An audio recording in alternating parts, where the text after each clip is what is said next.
Hey guys, so I am back, and I did not want this stream to be very long, and I wanted to get it to be a lot more straightforward.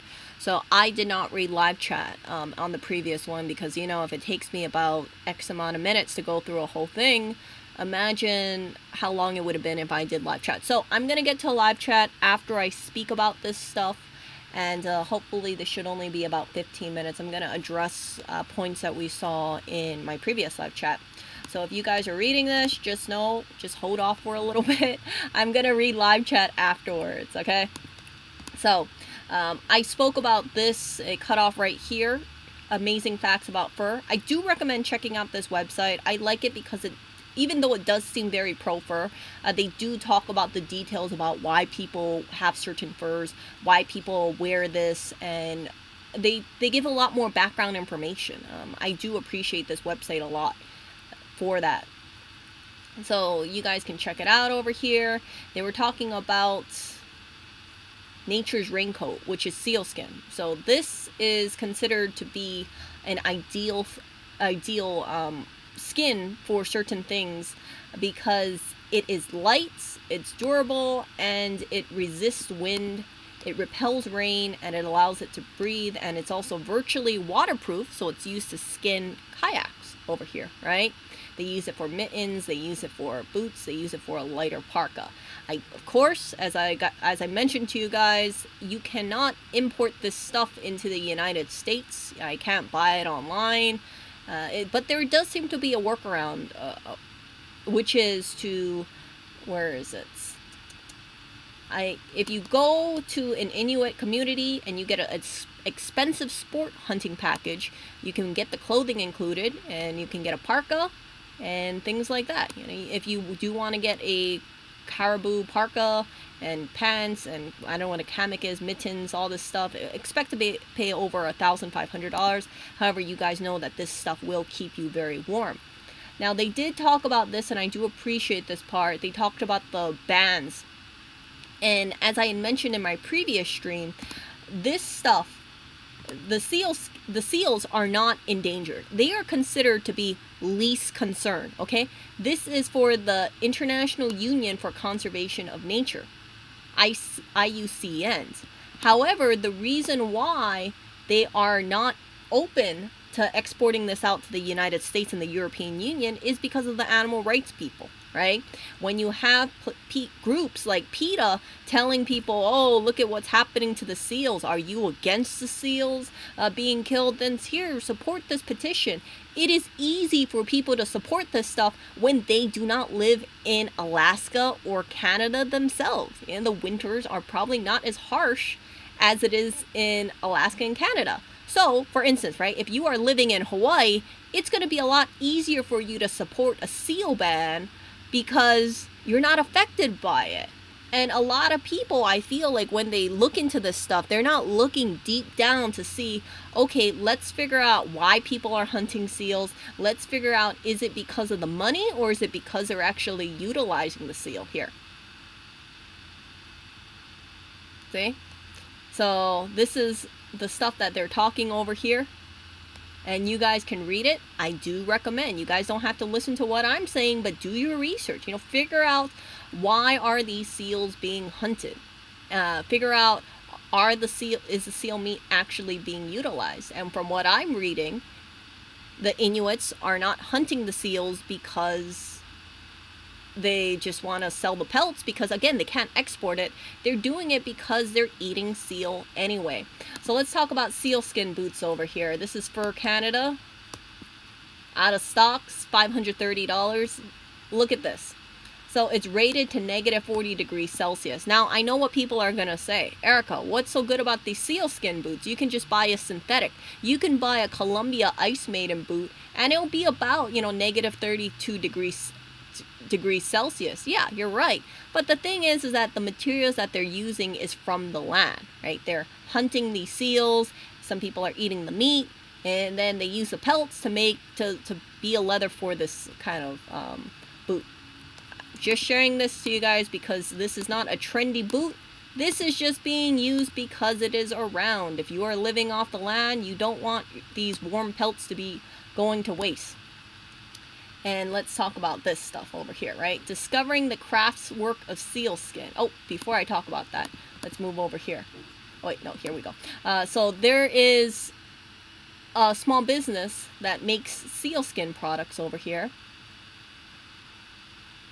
See?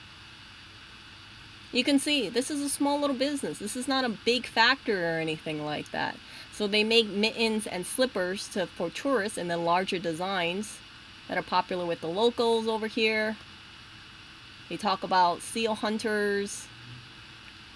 And then here's what they're saying. Many people don't listen to why we hunt for seal. They think we just club the baby seals and everything.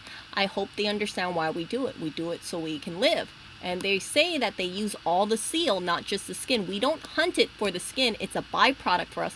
The meat is so good, we cannot live without it. So they are eating this stuff, right? And then they're using whatever's left over to make products and sell it. It's a revenue source. Good for them.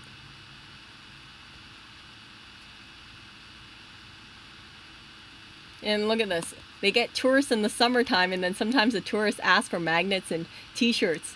And what she's saying is they say they don't realize it's not made here, it's made in China. Why don't they go to China to buy them? And that brings up a good point. A lot of people, right, they will say, oh, well, why don't you just sell something that's imported? These people are selling stuff from the land. This is stuff that they made. It's not like they're buying it from China in bulk and then just slapping Inuit on there and then just making a profit off that. They take a lot of pride in what they're producing.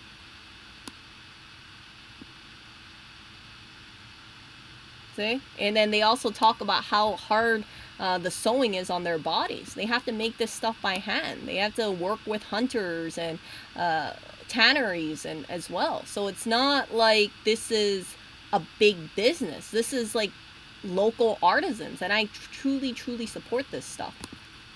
And then let's talk about boots, as I had spoken about previously, or as I wanted to wrap up over here.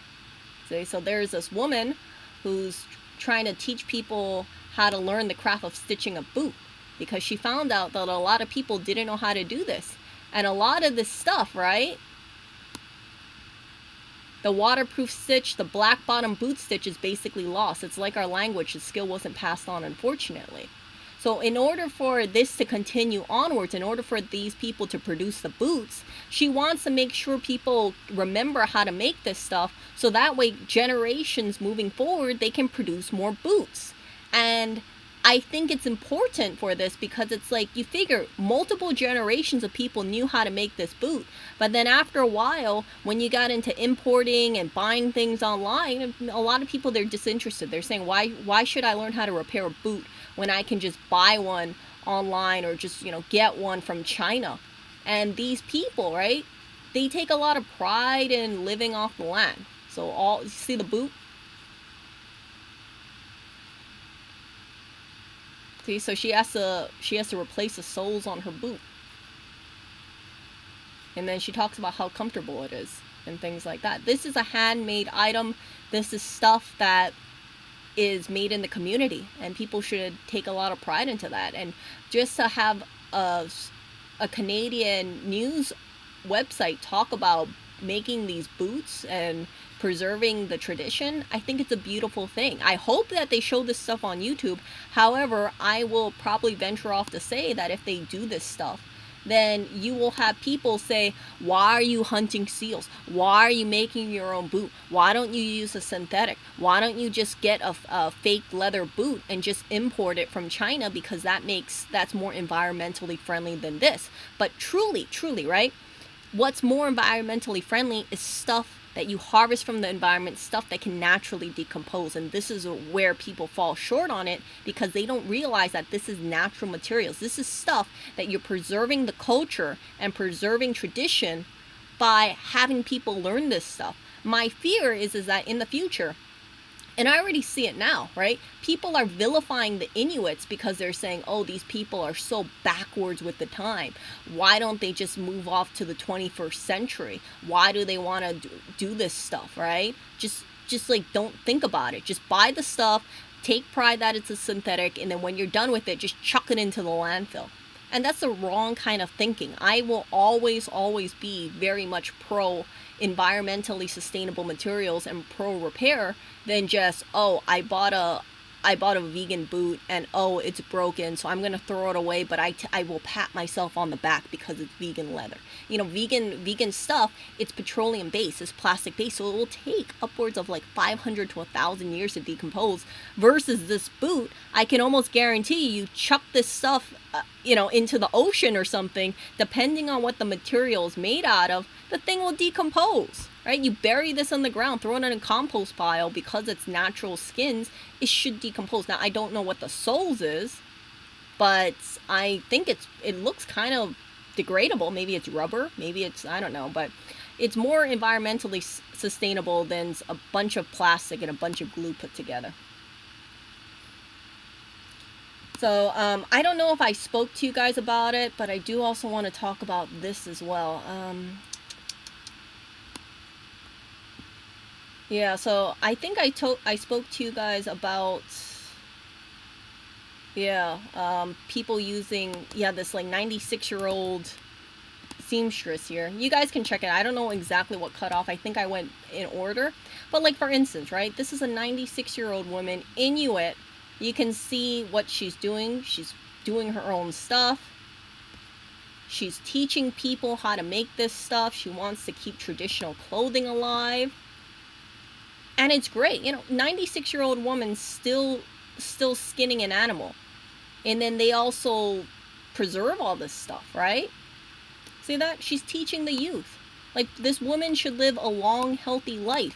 I hope her skills that she's amassed in the 96 years continues to move people forward, her culture.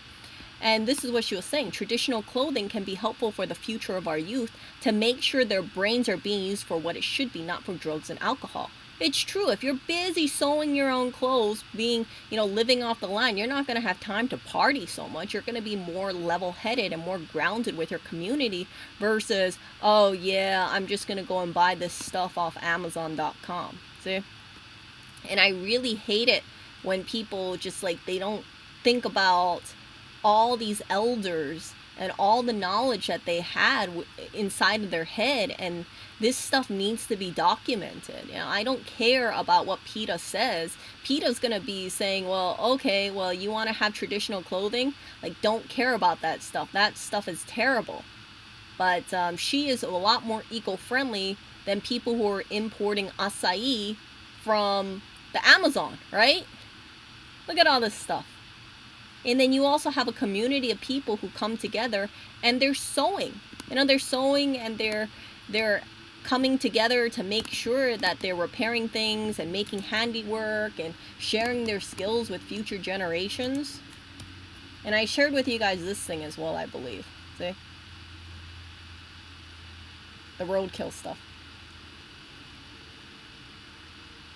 So they collect roadkill because she found out that people who pick it up, right, agencies, they'll just throw it away. So instead of having the whole animal go to waste, she skins the animals and then makes things, see all this stuff? She makes mittens out of there. And then she also teaches women how to make this stuff. She shares with them about indigenous people. She shares indigenous food like frozen fish, seals, and caribou. And this kind of stuff, right? Even if they're not Inuit women, even if they're outside of the Inuit circle, it's great because it clears up a lot of misunderstandings. And that's what we need to focus on. We should not see people as solely as okay, these are people who are backwards. See people as different. And then you got to respect their culture. You cannot be finger wagging at other people.